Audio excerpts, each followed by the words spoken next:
What's up, YouTube? Today I'm going to be talking about should you buy a diesel truck in 2022. Now, I read an article online. Now, I don't know how true this is. It's hard to believe anything nowadays, but so it was kind of concerning. I'll link the article in the description below. But basically, it was talking about, it's a pretty recent article, and it was talking about the coming diesel fuel shortage, and that's kind of concerning to me. And yes, there's probably going to be a gas fuel shortage too. However, diesel is used by a lot of truckers, pretty much all truckers, big rigs. So I don't know, and gas is used by pretty much, I'd say, a good portion of the population compared to that. So in my opinion, if there was major fuel shortages, I feel like gas would run out before diesel would. So it's still, in my opinion, I think it's logical to still have a diesel vehicle. But if there is a diesel fuel shortage and they're trying to get rid of diesel trucks altogether, it seems like, move everything to electric, it is kind of concerning, because I own a mobile welding business part-time and I daily drive my diesel truck, and I don't really have a backup option as far as a rig goes, because I just don't have the funds to go out. I guess I could trade my truck in because it's paid off and buy a gas vehicle, but I really like my truck and I don't know if I really want to sell it or trade it in for a gas truck. I like the diesels, the power, everything about them. However, if there is a diesel fuel shortage, that's kind of concerning.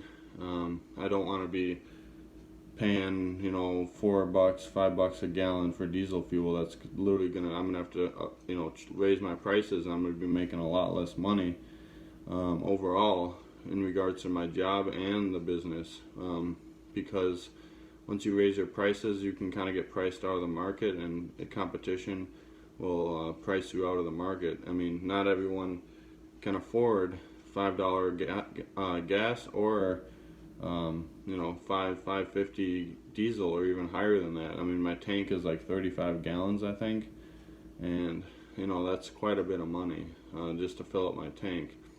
So, and I drive a lot. I travel a lot for my business, and I travel for work.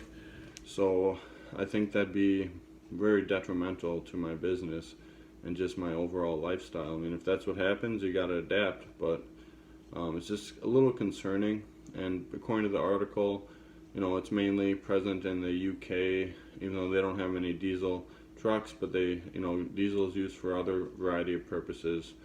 But mainly, I guess, in Europe they're struggling with it, but it's going to come to the US eventually, especially with the supply shortages and basically everything that's been going on with supply chain breakdown and taking away the ability to frack, and basically the pipeline shut down and everything going into that, and basically so we can't really produce and extract our own oil from our lands, because it's pretty much banned now. So, and with all the emissions equipment on the diesels, the newer ones, it's looking less and less likely to, I guess, more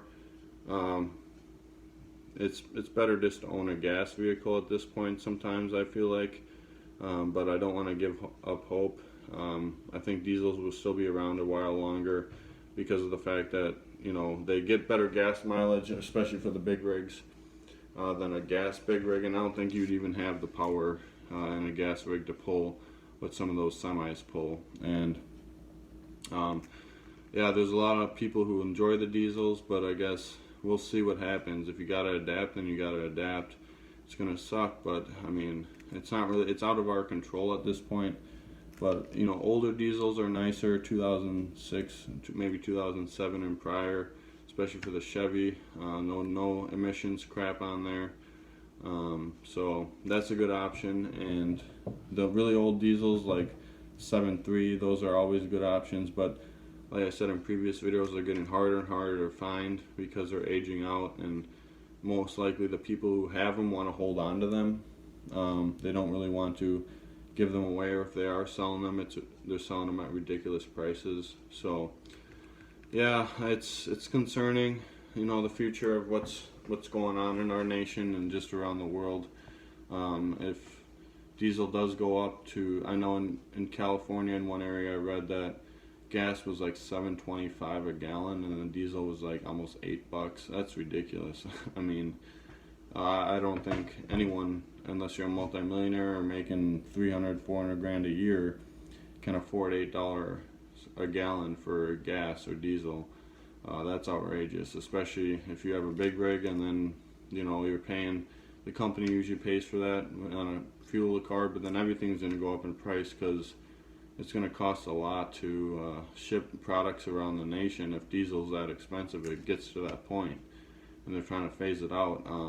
I don't think we're ready for a full-on phase-out of gas and diesel vehicles and just go electric. I mean, it's just not logical at this point in time. The vehicles aren't ready and they're not capable of, sometimes those semis pull, tens of thousands of pounds, depending on what you're towing. And I don't think an electric vehicle could do that for, 300, 400 miles. It just wouldn't be possible, really. So it's concerning, but I'm not gonna, worry about it too much. But just wanted to give everyone kind of an update of what I read. And like I said, I don't know how believable a lot of this stuff is because, you don't know what to believe on the news nowadays. But I think it's something worth considering, and just keep up to date on it, and and just have a backup option. With that, I'm out.